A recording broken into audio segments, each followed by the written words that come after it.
You might not think that you would need to go to the Bible to find ways that would potentially save thousands, maybe hundreds of thousands of lives.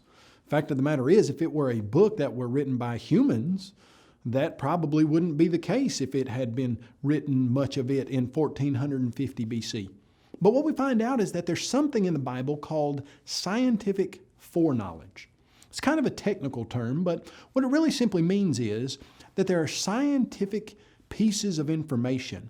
The people who wrote them simply could not have known how valuable, how important, how light years ahead of their time they were.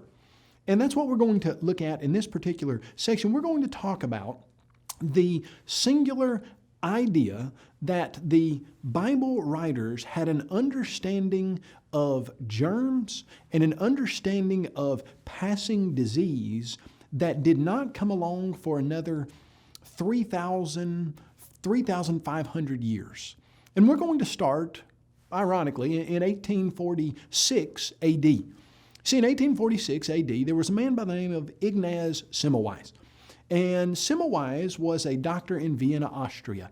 He delivered babies, and when the women would check into his Division I lying-in unit, about 18% of them would not check out. He was losing about 1/6 of all of the women and all of the babies that were coming into his clinic. And it was literally driving him crazy. He just could not get over all of these women dying, and he would have nightmares about it. And he was the director of the Division I lying-in unit, but the other medical professionals saw that it was really getting on to him, and so they sent him on a sabbatical. While he was away on his sabbatical, one of his friends, a man by the name of Dr. Kolechka, Dr. Kolechka was helping a medical student do an autopsy on a dead body. This particular lady had died of the same thing that most all of them died of, something they called in 1846, 1847, labor fever. And as Dr. Kolechka and this first-year medical student were doing this autopsy, somehow the medical student bumped Dr. Kolechka and caused him to cut his finger. It wasn't a bad cut. No one thought that it would be something that would potentially kill Dr. Kolechka. But within 2 weeks, Dr. Kolechka was dead. When Semmelweis came back and they told him of Dr. Kolechka's death, he wondered what had happened, and they told him that they did an autopsy on Dr. Kolechka, and he had died of, they couldn't call it labor fever, but he had died of something that was very similar to what all of the women were dying of.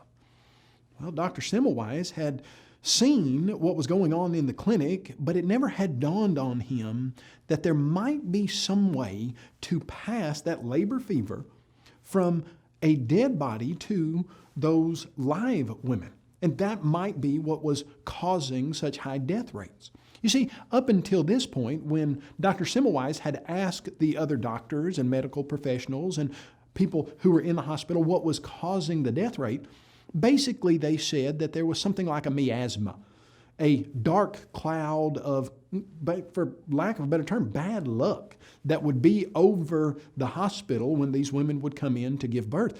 But he started sending letters and corresponding with hospitals all over the world, in Paris and London, and they had a similar death rate, 18%. Sometimes it would even jump up to 30%, sometimes even higher. And so he thought to himself, well, there's no way that there are miasmas all over the world, all over these particular hospitals. Surely there's got to be something else. And so he walked in one day and he saw that the medical students and the doctors would do autopsies on dead women before they would do anything else. Early in the morning, that's when they did their autopsies, and then they would all wash their hands in the same bowl of water with no germ-killing agent, and they would dry their hands on a towel that was not clean, and then they would go and perform their examinations on live women. And so Dr. Semmelweis looked at that situation and said, I think we're passing germs from the dead women to the live women. And he instituted some processes that he hoped would fix that. In fact, he said, from now on, anybody in my clinic, when you touch a live woman, you are going to clean your hands in a vat of chlorinated water, and you are going to dry them on a clean towel. And he said, the nurses are going to change the bed sheets of every single bed if a woman dies in that bed. Well, within just a few months, the death rate plummeted from 18% down to about 1 to 3%. And you would have thought that Semmelweis would have been a hero, but he wasn't. In fact, Semmelweis spent a greater part of the rest of his life writing letters to hospitals all over the world, telling them that they were passing germs from dead women to live women, and they were literally killing those women, and he wasn't given credit for that discovery until years after his death. So what's that got to do with the Bible? Well, it just so happens that the Old Testament, especially the first 5 books, were written by Moses in 1450 BC. And one of the main reasons for their writing was because Moses was going to be leading about 2 million Israelites out of Egypt, and they were going to be living in the wilderness. And so lots of these instructions were given to Moses to keep the Israelites alive. And when we go to Numbers chapter 19, we read something that at first seems odd. You look in verse 6 and it says that a priest needs to take cedar wood and hyssop and scarlet and throw them into the middle of a fire that's burning a red heifer. So it looks weird. You got this fire and there's a red heifer being burned, and you're supposed to throw cedar wood and scarlet and hyssop, and you're supposed to take all those ashes. And then you go down to verse 9 and it says, "Then a man who is clean shall gather up the ashes of the heifer and store them in a clean place for the congregation of Israel for the water of purification." You put those ashes in water. Well, then what did the Israelites do with those ashes? You read later on in that same chapter, Numbers 19, in verses 11 through 13, here's what the text says. "He who touches the dead body of anyone shall be unclean 7 days. He shall purify himself with the water on the 3rd day, and on the 7th day, then he'll be clean.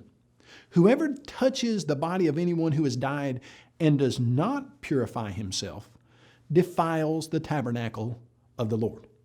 You see, simple rules. You take that water of purification, you put that ash mixture in it, and you wash on the 3rd day and on the 7th day. Well, what would that have done? Well, with those ashes in that water, if you've ever looked up the old-timey recipe for lye soap, how did you make lye soap? Well, you would take the ashes of some kind of wood. What was added into that water of purification? Cedar wood. So you had lye being produced by that ash and water mixture, and then you were supposed to put scarlet in that mixture. Scarlet what? Scarlet wool it's talking about there. So that wool would have burned into tiny wool fibers, and so when you put that in the water of purification, it would have made lye, and those wool fibers would have made it so that a person would have to scrub to get it off of their skin. And you have a person who washes, has to dry so that the bacteria will die during that time that their skin is dried, and then washes again, and then and only then can that person in Israel in 1450 BC touch a live person. What's going on?